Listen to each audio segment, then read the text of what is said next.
You are listening to the Place We Find Ourselves podcast. I'm Adam Young, and today I want to talk about attachment. And more specifically, I want to talk about how your attachment experiences as a child affect your ability to regulate your emotions today as an adult, because they are very related. But first, let's start with some introductory remarks about attachment in general. When it comes to engaging your story, there's a sense in which the most significant plot line of that story is your relationship with your parents. It is certainly the most influential in terms of setting the trajectory for your life.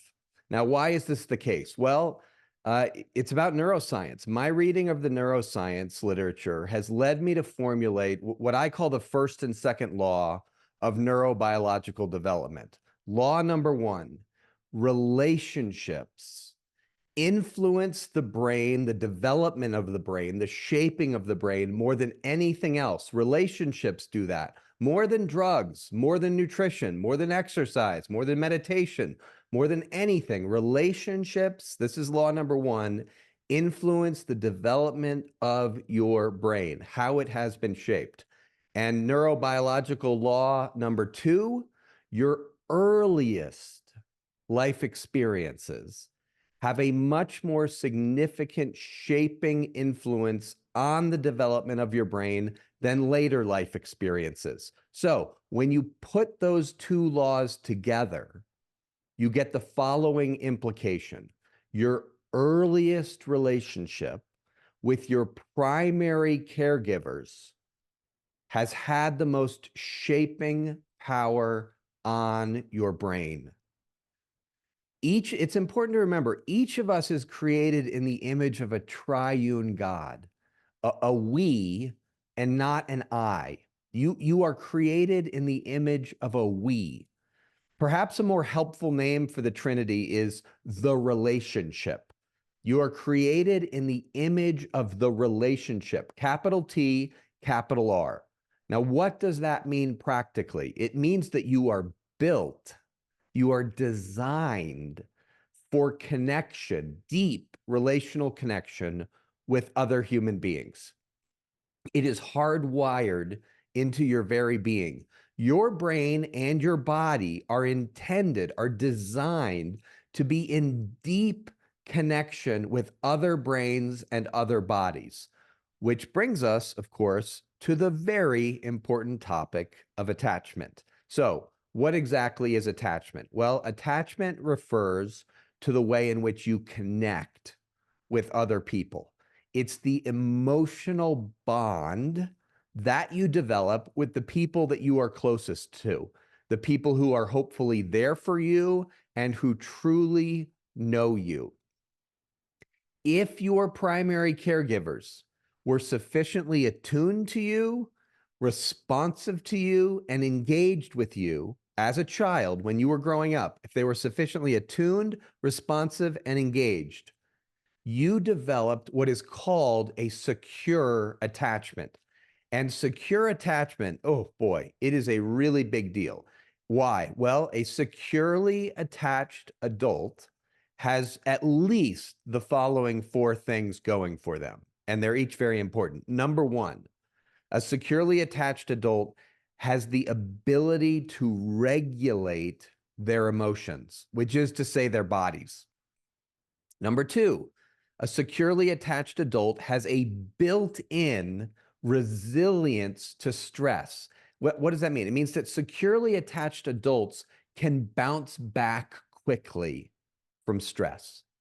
Number three, a securely attached adult has the ability to make sense of their story and their life experiences in a coherent way, which is very important for brain health.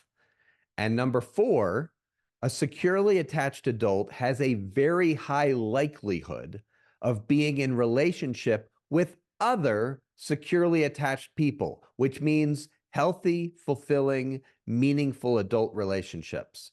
So, if I am securely attached as a child, I will have an embodied sense of knowing that I matter to my primary caregivers, that I matter to them, that they want to be in relationship with me, and that they will respond to my needs. That's what it means to be a securely attached child. You know, like in your being, that you matter to your primary caretakers, that they want to be in relationship with you, number two, and number three, that they will respond to you when you are in need. When securely attached children grow up, when they become adults, they live in a state of continual relational hopefulness. And boy, is that important for being a human in the world. Securely attached adults anticipate, it's built in neurobiologically. They anticipate that when there is relational rupture, which happens all the time in the world, when there is relational rupture, when there's interpersonal conflict, the relationship will be restored quickly. It's only a matter of time. You see the hopefulness. It's only a matter of time, and it will come about. Here's the key part. The restored relationship will come about without either person in the conflict having to sacrifice their individuality. That is, their perspective on the conflict, on the rupture. So securely attached adults know that they will not have to stuff their feelings in order to preserve or maintain the relationship. They know that. I will not be required to sacrifice my individuality, my perspective, and neither will you. We both get to have our feelings and still be in close, connected relationship. So if you boil it all down, in my opinion, the core of secure attachment is simply this.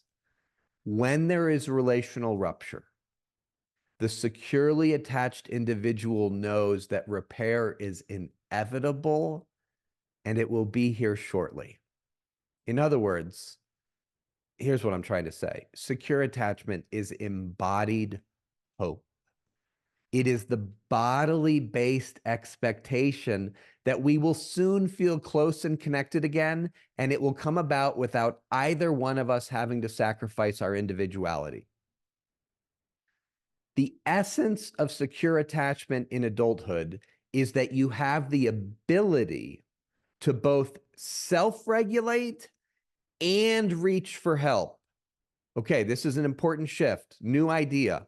The essence of secure attachment, what does it mean? Here's the essence of it. In adulthood, it means that you have the ability, neurobiologically, your nervous system, you have the capacity, the ability to both self-regulate and reach for help. By reach for help, I mean that as you grow increasingly into secure attachment, as you heal, as you mature, you can look to others to interactively regulate you. And you have the confidence that they will be able to soothe you, that they will be able to help regulate you. As you become more and more securely attached, your brain begins to anticipate that others are there for you and that they will be willing and able to help regulate you. Secure attachment means that you have the capacity for both self-regulation and interactive regulation. You can do both. You can experience both. Secure attachment means that you can self-regulate and you can also experience interactive regulation from a friend, from a lover, from a coworker. So please hear this. Secure attachment does not mean that you are always able to self-regulate. I just want to say that again. This is very, very important. And I think a lot of people misunderstand this. Secure attachment, if you become securely attached, that does not mean that you are always able to self-regulate. It means that you can both self-regulate at times and at other times vulnerably reach. I'm holding out my hands, reach for help from another when you need it, and your need will be met. Now, next point. How are you supposed to know if you are securely attached? Well, one way is to look at the story of your relationship with your primary caregivers. Each child needs 6 things from his or her primary caregivers in order to develop a secure attachment. And I call these 6 things the big 6 because they are oh so very important. The presence or absence of these 6 things sets the trajectory for the rest of your relational life. If you receive these 6 things from your parents, you will be securely attached as an adult. If you did not, you will be what's called insecurely attached. At least you will start off insecurely attached until you do the work of engaging your story, healing, growing, etc. One of the people that has taught me a lot about attachment is named Dr. Alan Shore. Alan Shore is a neuroscientist at UCLA, and much of the material in this episode comes from his outstanding book that is titled The Science of the Art of Psychotherapy. The Science of the Art of Psychotherapy. So if you want to dig deeper into this material, check out that book, The Science of the Art of Psychotherapy by Alan Shore. And by the way, I have links to this book and all the other books that have influenced me on my website. Okay, let's talk about the first year of your life for a minute. Now, on one level, each of you knows that you were once an infant. But on another level, have you ever considered what the first year of your life might have been like? The first year of your life arguably had more influence on how you think, feel, and act today than any other year of your life. And I know that's an astonishing statement, but the more I read and study the neuroscience research, the more evidence I see for this claim. The first year of your life had more influence on how you think, feel, and act today than any other year of your life. So, what happened during the first year of your life? Dr. Alan Shore points out that the essential task of the first year of life is the creation of a secure attachment bond of emotional communication, a bond of emotional communication between you and your primary caregiver. Let me say that again. The task, the most important thing happening in the first year of your life is the creation of an attachment bond of emotional communication between you and your primary caregiver. The way a secure attachment develops is through the process of what's called attunement. Attunement. Attunement refers to your primary caregiver's ability to read what's going on for you as a 6-month-old, a 9-month-old on the inside. By looking into your eyes and becoming attuned to your inner states when you were an infant, your primary caregiver can reliably intuit your feelings and needs. Now, I know that's amazing, but that's one of the powerful attributes of being a mammal. What happens, however, when the parent, mother, father, primary caregiver, is not attuned to the child's shifting feelings and shifting internal states? What happens when the parent isn't attuned to the fact that the 9-month-old is hungry and wants food, or is tired and needs to be lulled to sleep, or is kind of checked out and needs to be stimulated and brought back to life? What happens, for example, if mom is depressed? Or if mom has so much anxiety that she's often distracted from attuning to you? When a parent is overwhelmed by their own emotions, their own pain, their own trauma, very often they cannot attune to their infant. Now, it's common to think that the way that you develop a healthy relationship with your child is by spending time with that child. The equation is healthy attachment equals time spent with the child. And all I can say is not so. Not so. Time spent with the child has very little to do with healthy attachment. Securely attached children are not the infants who are taken up into their mother's arms most frequently or held the longest. No. So what are they? The securely attached children are the children who are hugged when they want to be hugged and put down when they want to be put down. This is very important to understand. It's about attunement to the child, not about making the primary caregiver feel good about their parenting, their mothering, their fathering. So whenever a caregiver senses the baby's inarticulate desires, and when that caregiver acts on those desires, the results are a secure child. This is what every child is looking for. This is what every child needs. Does my mother sense my emotional needs and respond to them? Now, how does the baby determine if mom is sensing what the baby needs? Well, infants continuously monitor their mother's facial expressions all the time. If you are familiar with what's called the still face experiment on YouTube, you know that the baby becomes deeply dysregulated when mom's face becomes expressionless, when it goes blank. In fact, imagine a double video camera setup, okay? Imagine a situation in which mother and baby can see each other, but they're not face to face. So each sees the other in their respective monitors, okay?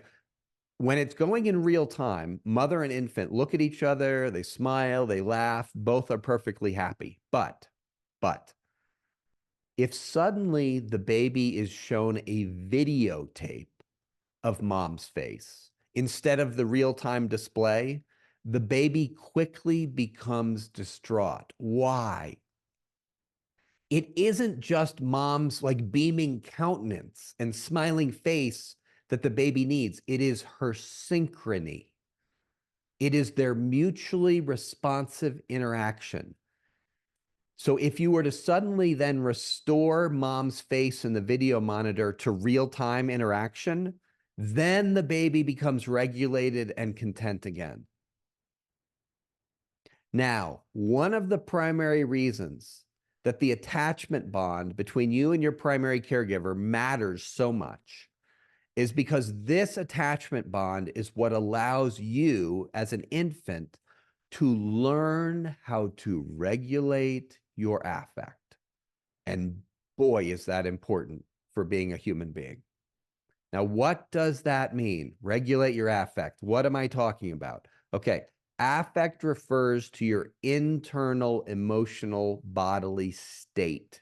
It's the felt sense of what's happening on the inside in your body.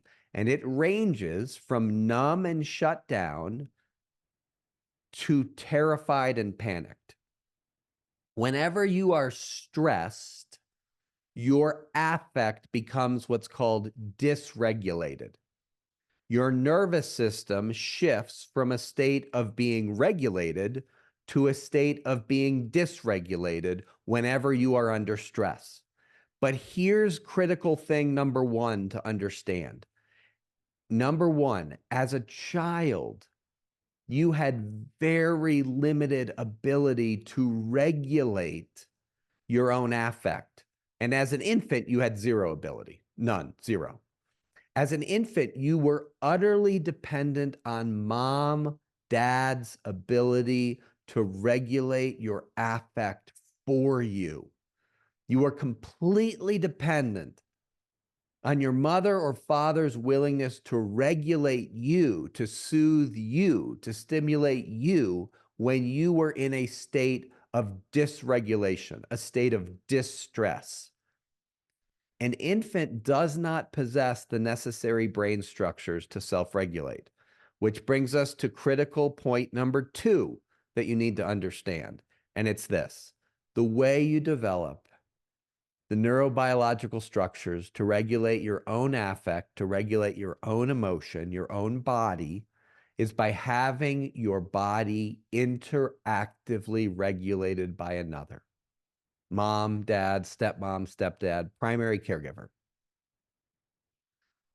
By having your affect interactively regulated by a caregiver who is attuned to you and who is willing and able to help bring some regulation to your body.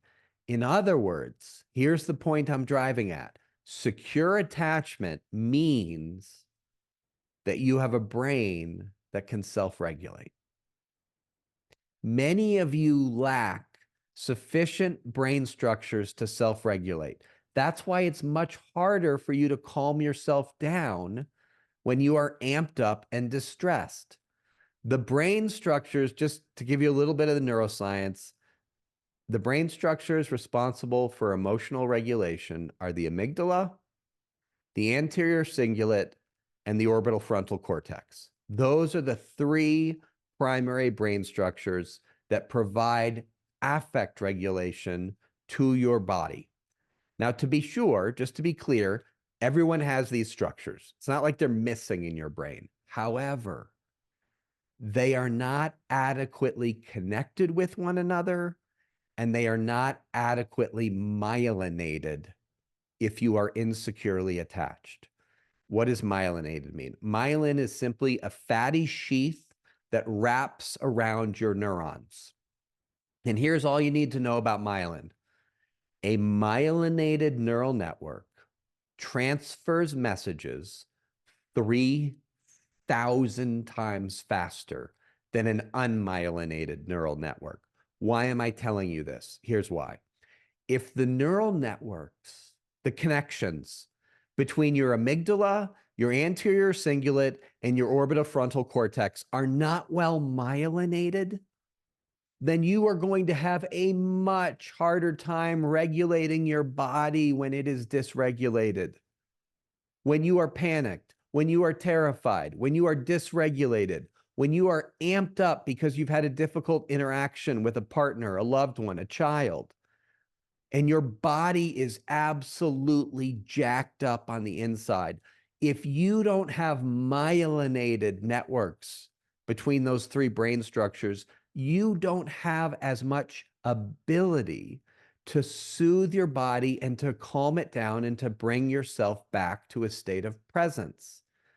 So the primary point that I'm keen to make right now is that the way you develop the neurobiological structures to regulate your own emotion is by having your body interactively regulated by a caring other. Why? Why is that the case? Because the way the networks for self-regulation get thick and myelinated is through a secure attachment with your primary caretakers. Here's a math equation for you.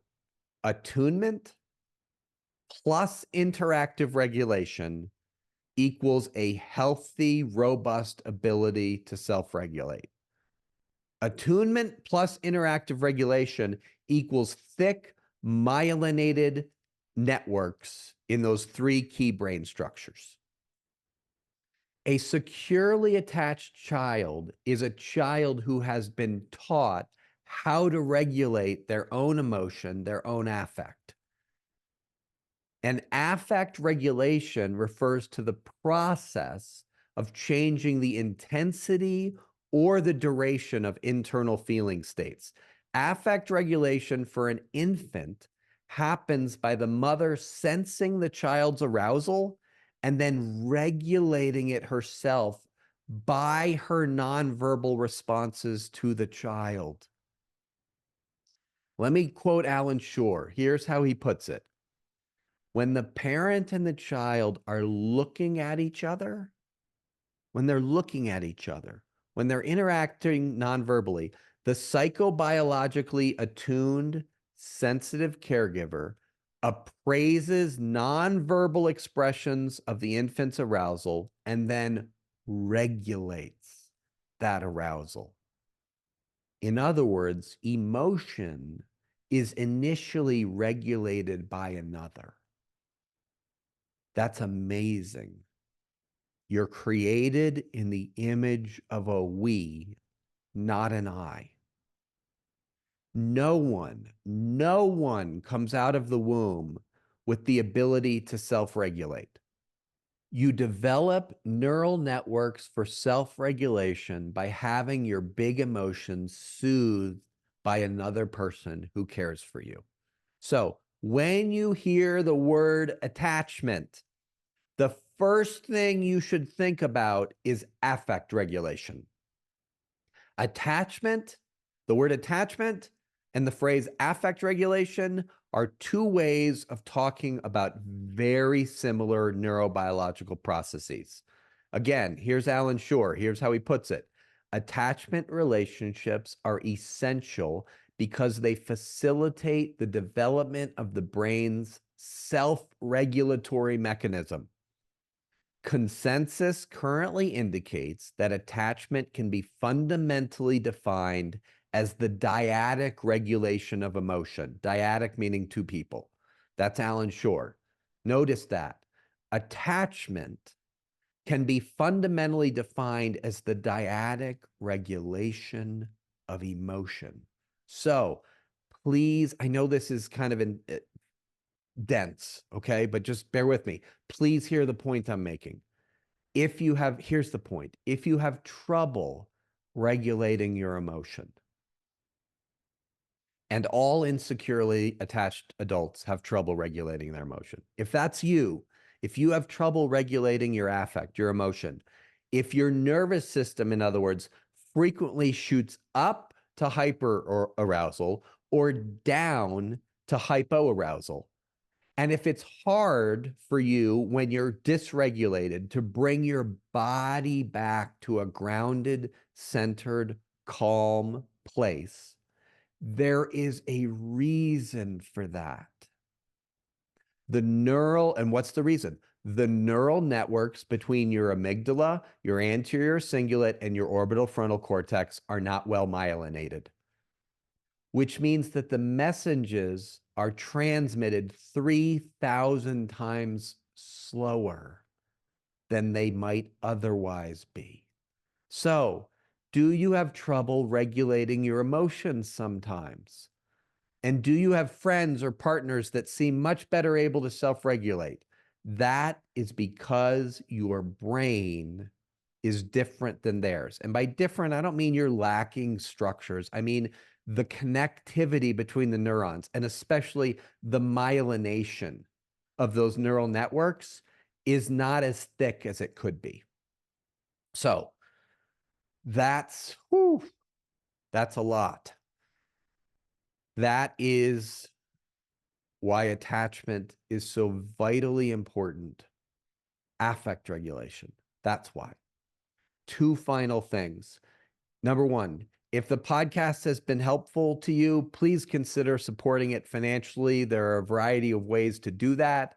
And you can take your pick by going to adamyoungcounseling.com and clicking on support the podcast. Number two, if you want a helpful document that explains affect regulation, and just like it's a one-pager, okay? I've created a one-pager. You can get it at adamyoungcounseling.com. Click on resources, and then click on free documents. I also mentioned the big six, those 6 things that every child needs from their parents. And I've created a 2-page document that summarizes the big 6, which you can also download from my website. So head over to adamyoungcounseling.com, download the affect regulation document, the big 6 document. I think they will be helpful to you as you continue on your healing journey. Thanks so much for listening.